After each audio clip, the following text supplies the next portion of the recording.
আসসালামু আলাইকুম। আশা করি আপনারা সকলে অনেক অনেক ভালো আছেন। তো আলহামদুলিল্লাহ আল্লাহর রহমতে আমি অনেক ভালো আছি। তো আজকে যে নতুন একটা ভিডিও নিয়ে আসলাম, তো অবশ্যই এই চ্যানেলটিকে সাবস্ক্রাইব করে দেওয়ার চেষ্টা করবেন। পাশে থাকা বেল আইকনটি অন করে দেবেন পরবর্তীতে আমার এই সকল গ্রামের নতুন নতুন কবুতরের ব্লগগুলো পাওয়ার জন্য। তো আজকে যে ভিডিওটা এই ভিডিওটায় একমাত্র কারণ হলো যে 3টা কবুতরের পর কিন্তু এই একটা মাত্র বাচ্চা কবুতরের আমরা পাইছি, যে এক জোড়া আমরা বিক্রি করে দিছি কিন্তু।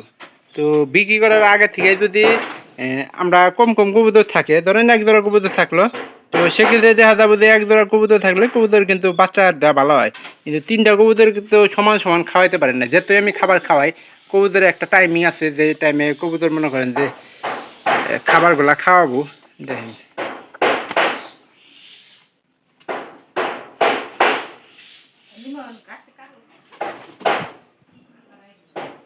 তো এই সময় মতো খাবার খাওয়ান না খাইলে কবুতর স্বাস্থ্য কমে যায়। এই জন্যই এই বাচ্চারা মনে হয় যে ওই অবস্থা, যে খাবার ঠিক মতো না খাওয়াইলে কবুতরের স্বাস্থ্যটা কমে গেছে। এখন বর্তমানে যে খাবার খাওয়াইতেছে, মনে হয় যে 2-1 ভিতরে যদি এরকম ঠিক মতো খাবার খাওয়ায়, কবুতরের স্বাস্থ্য বেড়ে যাবে। একটা কবুতর যেহেতু এটা আমরা কিছুক্ষণ আগে খাবারটা দিছি কবুতরে, এরকমভাবে খাওয়াইলে কবুতরের স্বাস্থ্য বাড়তে কিন্তু বেশি সময় লাগবে না।